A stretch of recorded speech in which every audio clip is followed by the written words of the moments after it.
terima kasih teman-teman di sini. Ini persiapan debat ketiga, bagaimana Pak? Ini kan pembahasan ada soal pertahanan, keamanan. Persiapan Bapak bagaimana Pak? Alhamdulillah kita tentu baca, konsultasi, diskusi, kemudian apalagi ya itu aja sebetulnya. Terus istirahat yang cukup. Kemudian bismillah, insya Allah kita tukar pikiran.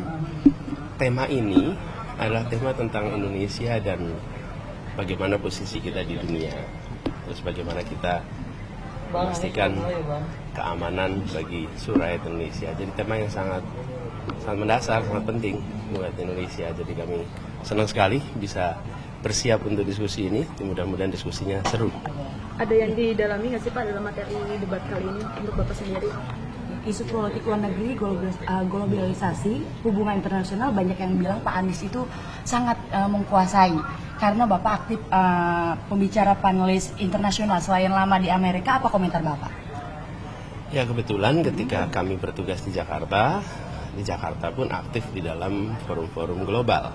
Jadi kami selama ini banyak terlibat di dalam pertemuan-pertemuan gubernur, wali kota sedunia. Saya sempat bertugas di dalam asosiasi kota besar dunia namanya C40 sebagai wakil ketua steering committee. Ketuanya adalah wali kota London, Bapak Sadiq Khan. Wakilnya adalah gubernur DKI Jakarta dan gubernur Tokyo. Dan di situ kita membahas arah kebijakan untuk kota-kota besar sedunia. Nah, ketika itu dikerjakan, maka pengalaman Jakarta, pengetahuan masyarakat Jakarta, transformasi Jakarta itu menjadi bahan untuk kota-kota besar dunia lainnya untuk belajar. Begitu juga dengan kita ikut mengambil pengalaman negara-negara lain. Jadi ketika berbicara tentang tataran global, maka Indonesia sudah seharusnya bukan sebagai penonton saja, tapi hadir ikut mewarnai. Dan itulah sesungguhnya Indonesia dari dulu begitu.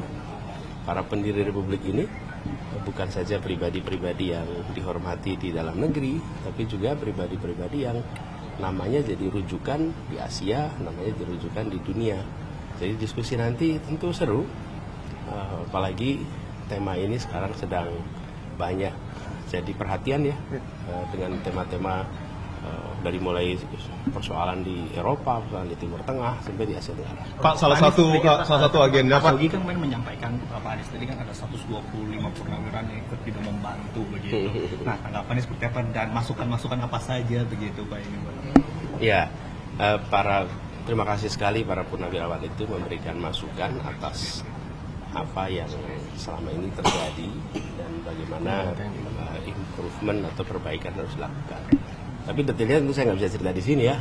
Tapi bersyukur saya dapat masukan. Pak, salah satu keturunan misi ketujuh Bapak di visi misi kan ada salah satu itu poinnya adalah mewujudkan profesionalitas TNI. Kalau kita lihat di belakang ada fenomena TNI yang kemudian memukuli relawan. Bapak melihat ini sebagai sesuatu yang harus diperbaiki, Pak?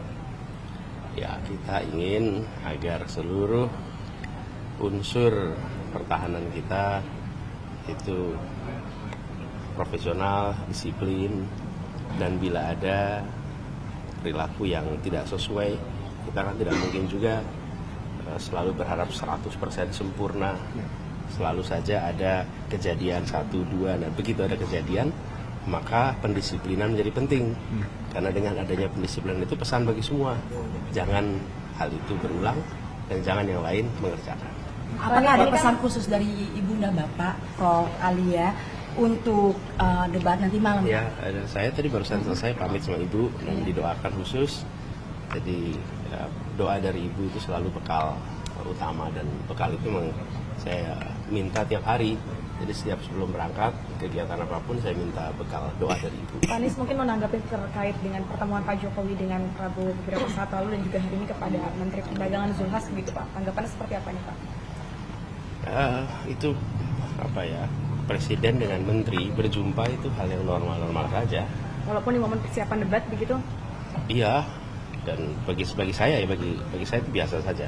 Bagi saya ini yang penting begini, pada saat debat ini kesempatan bagi rakyat untuk melihat cara berpikir, cara mengambil keputusan, cara menyampaikan, Seperti kalau ada acara Desak Anies, kenapa kami memilih untuk melakukan Desak Anies? Kenapa kita memilih untuk dialog-dialog selama ini? Karena kami ingin rakyat Indonesia dihormati. Itu cara kami menghormati rakyat. Mereka akan memilih orang, bukan sekedar menentukan foto siapa yang akan dipasang di ruang kelas, foto siapa yang akan dipasang di kantor-kantor. Kalau itu cukup pasang baliho aja, nanti pilih mana yang kira-kira paling pas kalau dipasang di ruang kelas, mana yang paling pas kalau dipasang di kantor-kantor, maka itu pasang baliho aja cukup. Tapi ini yang dipilih itu orang yang akan nanti ambil keputusan atas nama seluruh rakyat Indonesia. Karena dia akan diberi tugas mengambil keputusan atas seluruh rakyat Indonesia. Atas nama itu, maka rakyat Indonesia harus bisa punya akses cara berpikirnya, cara mengambil keputusannya, nilai-nilai yang dipegang, etika yang dipegang. Itulah sebabnya kami memilih berdialog. Dengan begitu, rakyat akan bisa merasakan berapa persen saya sama dengan calon nomor 1 Anies. Tidak mungkin 100%. Mungkin ada yang merasa saya samanya 40%, saya lamanya 70%, saya samanya 90%. Dari situ mereka ambil keputusan. Tapi kalau tidak ada dialog, rakyat tidak tahu berapa banyak saya sama dengan dia, berapa banyak saya setuju dengan dia. Lalu akhirnya mengambil pilihan tidak berdasarkan apa yang nanti bisa dia putuskan, tapi semata-mata berdasarkan citra yang diciptakan lewat visual, lewat audio. Nah, kami ingin menghargai rakyat dengan dialog. Nah, debat seperti nanti adalah juga kesempatan, semua debat itu kesempatan untuk rakyat menilai mana yang menggunakan cara-cara yang teknis, mana yang substantif, mana yang pakai singkatan, mana yang pakai substansi, mana yang pakai macam-macam lah. Di situ kan rakyat bisa menilai. Pak, tapi tadi Pak Zulhas secara terbuka menyebutkan bahwa ada penjabaran soal koalisi ke Pak Jokowi, termasuk soal kunjungan Pak Prabowo dan Gibran ke daerah-daerah. Artinya sudah menyentuh ranah kampanye dalam hal ini, Pak. Ya, biarlah rakyat nanti menilai. Biarkan rakyat menilai. Bagi kami, perubahan adalah termasuk diantaranya mengembalikan marwah kehidupan bernegara. Bahwa presiden berada di atas semua kekuatan. Bahwa presiden itu menjaga etika bernegara. Presiden menempatkan kepentingan negara di atas kepentingan keluarga, di atas kepentingan kelompok, dan itu adalah bagian dari gagasan perubahan. Jadi kita tidak ingin kehidupan bernegara kita turun derajatnya menjadi negara yang politiking, negara yang sekedar mementingkan kepentingan kecil, tapi negara yang menjaga kepentingan besar. Dan itulah sebabnya kita mau perubahan, mengembalikan itu semua. Cukup ya? Pemilu luar negeri kan dimulai lebih cepat dari di sini, Pak. Apa sekitar 1,7 juta itu pemilu luar negeri dapat melakukan pemilu itu, Pak. Nah, bagaimana tanggapan Bapak? Karena kan ini pemilu luar negeri, pemilu itu akan dilaksanakan mulai Januari ini. Setiap pemilu begitu. Setiap pemilu begitu. Saya ketika dulu saya sedang belajar di luar, ya kami nyoblosnya lebih awal. Dapat amplopnya, dapat suratnya, saya nyoblos tuh tahun 2004. Kami merasakan.